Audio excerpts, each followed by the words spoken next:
মহিলারা যখন অপবিত্র অবস্থায় থাকে ওই সময় মোবাইলে কোরআন তেলাওয়াত শুনতে পারবে কিনা, জমি বন্ধক রাখার বিধান কি, যুবক যুবতী জেনা লিপ্ত হলে শাস্তি কি, বিড়ি সিগারেট বিক্রি সম্পর্কে ইসলাম কি বলে, যেই ঘরে মানুষের ছবি ঝুলানো থাকে সেই ঘরে নামাজের হুকুম কি, জর্দা খাওয়া সম্পর্কে ইসলাম কি বলে জানতে চাই। অনেকে বলে থাকে সিগারেট খাওয়া নাকি মাকরুহ, আপনার মতামত জানতে চাই। বিয়ে উপলক্ষে গায়ে হলুদের অনুষ্ঠান করা যায় আছে কিনা, পুরুষের মাথার চুল কাটার পদ্ধতি কি রকম হতে পারে জানতে চাই। যদি নিজের টাকা দিয়ে সম্পত্তি কিনে এবং সেই সম্পত্তি মেয়েদের নামে লিখে দেয় তাহলে সেই সম্পত্তি কি বড় ভাই বা বোনরা ভাগ পাবে কি না। পুরুষের মাথার চুল কাটার পদ্ধতি কি রকম হতে পারে জানতে চাই। পুরুষের মাথার চুল হয় রাখবেন আর না হলে কাটবেন। রাখার পদ্ধতি তিনটা, কানের লতি বরাবর, কাঁধ বরাবর আর একটু বড়, জুম্মা, লিম্মা, ওয়ফরা, তিন ধরনের চুল রাখা যায়। আর যদি কাটেন ছোট করেন তাহলে পুরা মাথার চুল ছোট করবেন সমান করে, কিন্তু মাথার এখান দিয়ে কয়েকটা চুল রাখলেন, এদিক দিয়ে চাইছে ফেললেন, এদিক দিয়ে একেবারে জিরো মারলেন মেশিনে, এদিক দিয়ে একেবারে বড় বড় আপনার তাল গাছের আঁশের মতো। এরকম অনেক ফুটবলার রাখে কি রাখে না, তো এদের দেখে দেখে আমাদের অনেক যুবকরাও রাখে, আছে না নাই। এটাকে হাদিসের ভাষায় বলা হয়েছে কাজা। কাজা পরিপূর্ণভাবে হাদিসে নিষেধ, এভাবে চুল কাটা জায়েজ না, এটা হারাম। এগুলো হলো এক রকমের মাতলামি। এই যে এখন দেখবেন কানে দুল পরে ছেলেরা, আছে না নাই। আবার ওই যে নাকেও পরা শুরু হয়েছে, আমাদের দেশে কম, ওই পশ্চিমা দেশগুলোতে আছে, নাকের মধ্যে কি লোহা একটা ভরে থুয়ে দেয়। তো এই জন্য বললাম কত রকমের মাতলামি পাগলামি যে দুনিয়াতে হবে কিয়ামতের আগে, সবচেয়ে উত্তম স্টাইল হলো মুহাম্মদুর রাসূলুল্লাহ সাল্লাল্লাহু আলাইহি ওয়াসাল্লামের স্টাইল। আল্লাহ তাআলা সেটা আমাদেরকে ধারণ করার তৌফিক দান করুন। জর্দা খাওয়া সম্পর্কে ইসলাম কি বলে জানতে চাই। ভাইরা আমার, জর্দার মধ্যে যেটা মিষ্টি জর্দা, বিশেষ করে এটা আমাদের চাচাদের মুরব্বিদের শোনা দরকার। মিষ্টি জর্দা যেটা শুধু গ্রানের জন্য খাইলেন, যদি ক্ষতিকর কিছু না থাকে, এটা জায়েজ আছে। কিন্তু তামাক যে জর্দা আছে সেই জর্দা খাওয়া জায়েজ হওয়ার কোন রাস্তা নাই। মুশকিল অনেক হুজুররাও খায়, কোথায় থুতু মারবো, নিজের গায়ে আসবে, কিন্তু উপায় নাই। তামাক এটা সিগারেটের ভিতরে ভরে টান দিলে সেটা যদি না জায়েজ হয় তাহলে এটা ডাইরেক্ট চাবায়া খেয়ে ফেললে তো ডেঞ্জারাস ব্যাপার হয়ে, ঠিক না ঠিক। আর দ্বিতীয়ত হলো মাহাররামা কালিলুহু মাহাররামা কাসীরুহু ফাকালিলুহু হারাম। যে জিনিসটা বেশি খাইলে হারাম হয়, ওটা অল্প খাইলেও কি হয়, হারাম। আপনি বলবেন আমি এক চিমটি খাচ্ছি, ওই এক চিমটি হারাম। কারণ তামাক মুঠ ভরে যদি কেউ তামাক খায় আপনি তাকে জায়েজ বলবেন, তাহলে অল্প খাওয়া কি হবে না, জায়েজ হতে।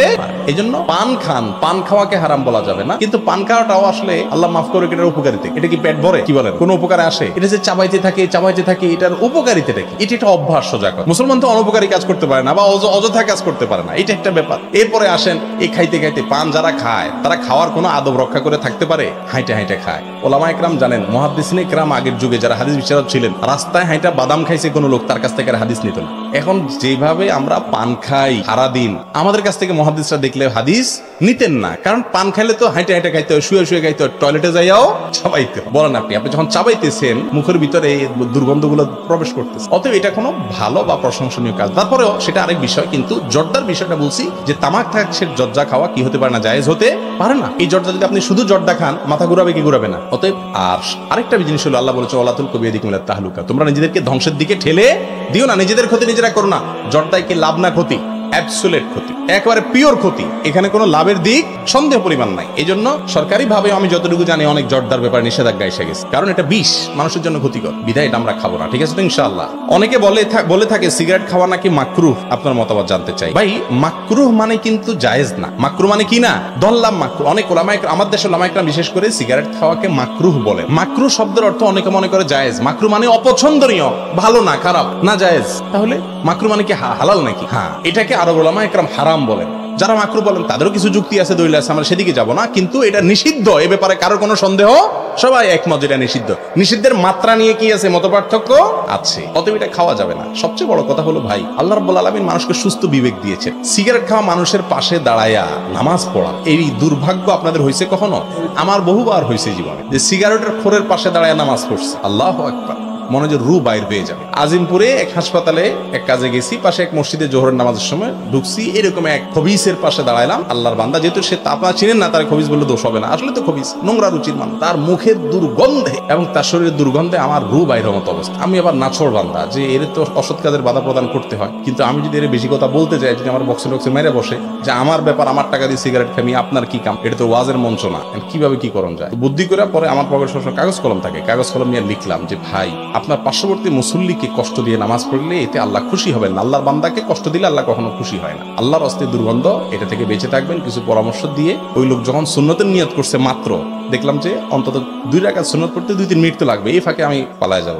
কাগজটা লিখে তার সামনে দিয়া আমি আইজো দৌড় কাইলে দৌড় জুতা নিয়ে, যে বেটা যখন সালাম ফিরে কাগজ পড়বে ততক্ষণ তার আমার খুঁজে পাবে না। আমার কাজও হাজির হয়ে গেল মাঝখান দিয়ে, তার অসৎ কাজের বাধাও প্রদান করলাম আর আমার জানও বাঁচলো, আলহামদুলিল্লাহ।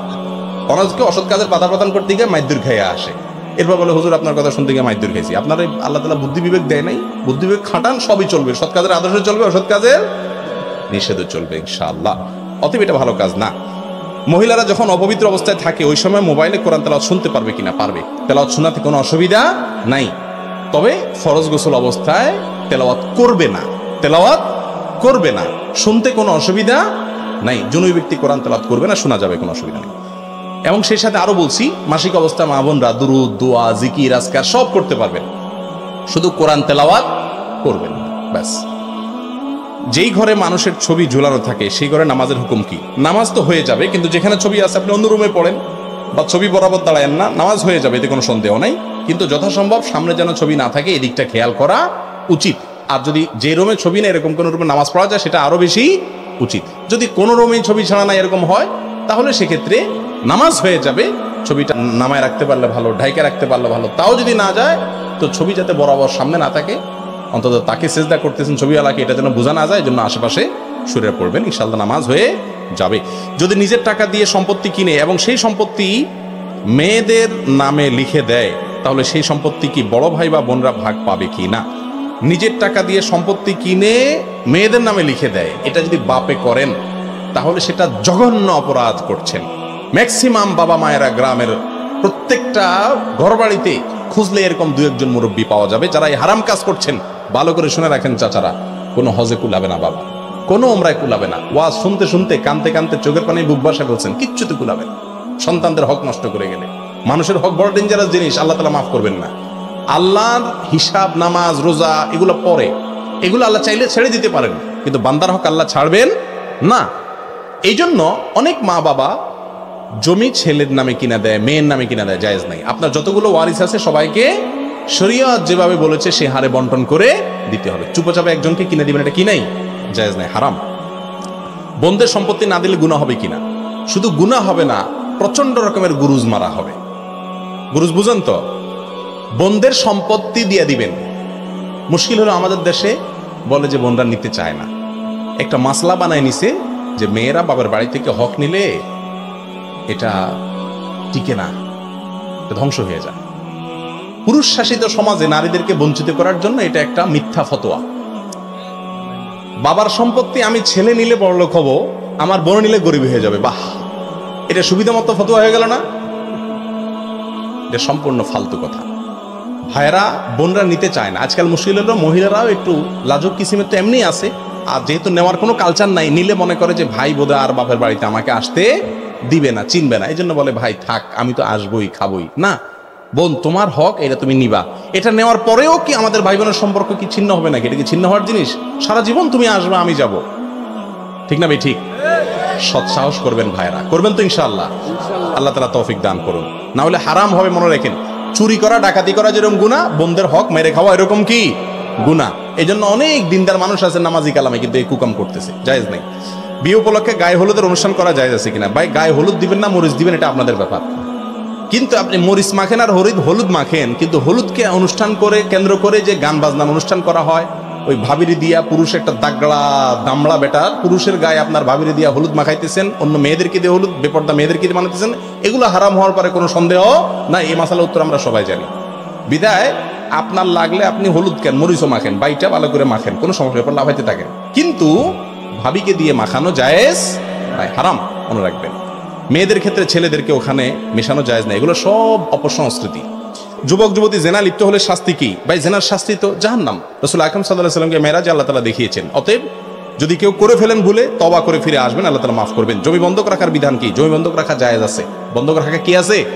মুশকিল হলো যার কাছে বন্ধক রাখবেন তিনি বন্ধকি জিনিসটা ভোগ করতে পারবেন না।